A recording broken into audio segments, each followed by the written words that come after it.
Dieu ayant confié la responsabilité de ce jardin à Adam et Ève, et que Adam a eu directement l'enseignement de Dieu. Donc, il lui appartenait de transmettre cet enseignement à sa femme qui était Ève.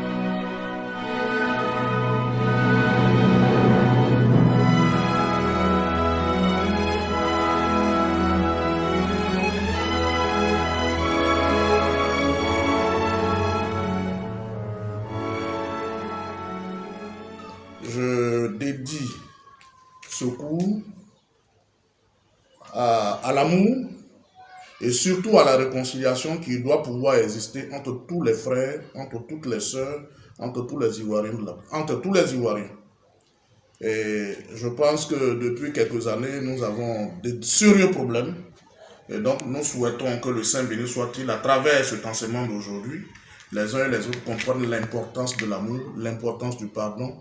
Et je prie, le Saint béni soit-il, qu'il instaure dans le cœur de chacun, de chacune, de tous ceux qui habitent la Côte d'Ivoire. Je ne veux pas dire que les Ivoiriens, puisque la Côte d'Ivoire est un ensemble de plusieurs peuples. Les Chinois sont en Côte d'Ivoire, les Japonais sont en Côte d'Ivoire, les Américains, nos frères maliens, guinéens, ils sont tous ici. Donc nous souhaitons vraiment une paix profonde qui permette aux uns et aux autres de vivre véritablement en symbiose comme dans les années passées sous Félix Houphouët-Boigny. J'ai dit. Et donc aujourd'hui, le 29 juillet 2020, nous allons parler des défauts perçus chez les autres qui sont en réalité nos propres défauts. Et nous tirons notre enseignement des mystères des évangiles dévoilés de Kabbalah, la page 14. Et donc, honorable, je vous prie de nous faire la lecture. Lecture du livre de Matthieu, chapitre 7, versets 3 à 5. Pourquoi vois-tu la paille qui est dans l'œil de ton frère et n'aperçois-tu pas la poutre qui est dans ton œil? Ou comment peux-tu dire à ton frère, laisse-moi ôter une paille de ton œil, toi qui as une poutre dans le tien? Hypocrite, ôte premièrement la poutre de ton œil, et alors tu verras comment ôter la paille de l'œil de ton frère. Continue. Nous avons vu dans la leçon précédente que l'œil est la lampe du corps, paragraphe 16. Et nous avons également parlé de la relation qui existe entre l'œil et le soleil. Le soleil ne transmet pas uniquement la lumière physique qui nous permet de vivre, il nous apporte aussi la volonté de Kéter Père. Dans notre univers, le soleil joue le rôle du Fils, et grâce à lui, le Père s'exprime, et dans notre organisation intérieure, le soleil intériorisé, dont le siège se trouve dans le cœur et qui envoie la lumière au travers des yeux, exprime notre volonté, moteur de toutes choses. Ok, donc cela nous donne en même temps la possibilité de faire un bref rappel sur l'arbre séphirotique. N'oublions pas que dans le livre de la Genèse, quand Dieu avait confié le paradis à Adam et à Ève,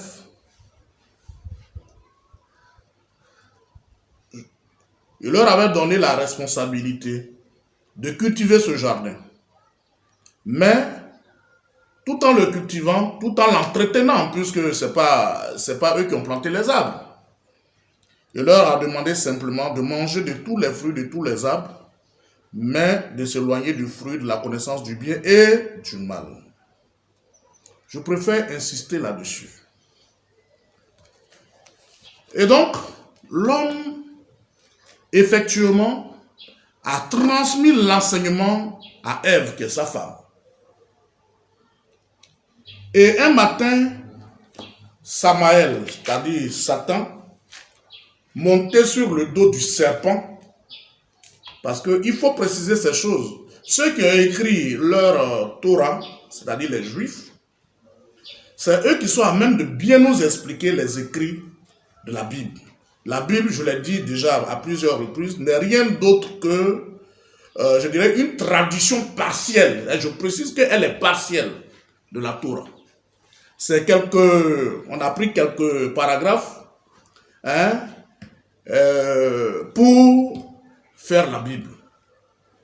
N'oublions pas qu'à l'origine de cette Bible que nous avons aujourd'hui, qui compose 66 livres, mais nos frères, les catholiques, ont retenu la Bible que nous appelons le Top, mais qui est composée de 72 livres. Qui est composée de 72 livres. Et donc, il faut savoir qu'à l'origine, nous avions eu affaire à plusieurs codex. Hein, le véritable nom, c'est des codex. Nous avons eu donc affaire à plusieurs codex, à plusieurs livres que les uns et les autres ont eu à travailler. C'est l'occasion pour nous de féliciter aussi les jésuites qui sont, il faut le reconnaître, qui sont une communauté très forte, qui sont une communauté de l'Église catholique, qui vraiment sont des savants. Ça, on ne peut pas le nier. Donc, il y a eu à faire des travaux importants pour que nous ayons aujourd'hui ce livre que nous avons de 66 livres. Bon, c'est cette Bible de 66 livres.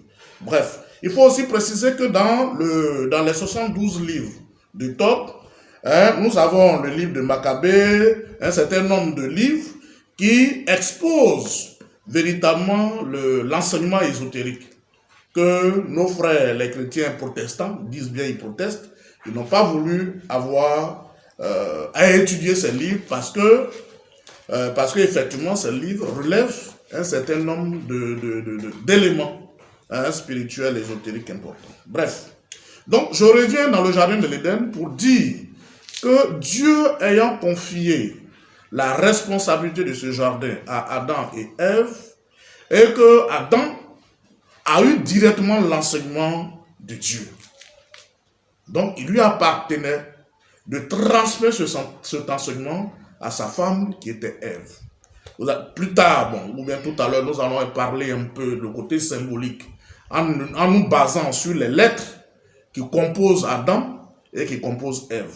Bref, mais ici, ce que je voulais relever tantôt, c'est que Satan est venu. La Bible est claire que Satan a cherché une aide. De même que Adam aussi avait son aide qui était Ève, lui aussi pour pouvoir déterminer Adam et Ève à pécher, il était obligé de trouver une aide et cette aide-là n'était rien d'autre que le serpent sur lequel il est monté pour aller vers Ève. Maintenant, la question que certains incultes, ça je préfère le dire ainsi, ils disent, mais Dieu était où? Il savait bien sûr que Adam allait pécher et puis il a laissé Adam pécher. Ok, je vais répondre à cette question. Mais déjà, il faut savoir qu'il y a une méthode de travail. Et cette méthode de travail permettait donc à Dieu effectivement de faire son œuvre et puis d'observer l'homme qui devait être en réalité son représentant sur la terre, ou qui était son représentant sur la terre. Et donc Dieu laisse faire, entre guillemets, et puis Satan, sa manière, donc vient sur le dos, il vient monter sur le dos du serpent, qui à l'origine avait la forme d'un chameau. Parce que plus tard, quand les sentences descendent, on nous dit que Dieu a supprimé les pattes au serpent. Donc, si il a supprimé les pattes au serpent, c'est que le serpent antique était réellement un chameau. Regardez le chameau avec sa petite tête, son long cou, hein, et puis son gros ventre lorsque le serpent boit, avale un animal. Donc, voilà la représentation du serpent antique.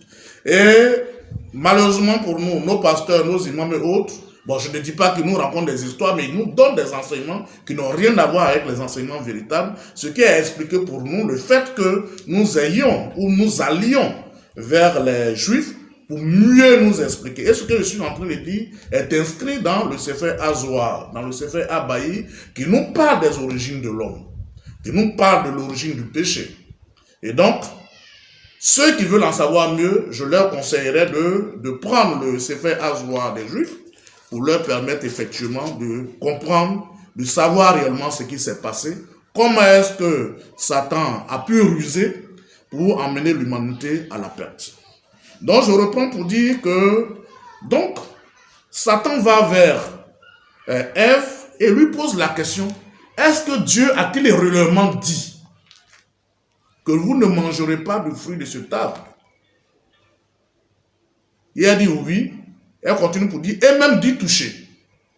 Or, l'enseignement que Adam a reçu, il était question d'interroger tous les arbres. Puisque tous les arbres dans le jardin de l'Éden parlent. Mais Ève ne le savait pas. Et donc, Satan, pour influencer Ève, a touché à l'arbre.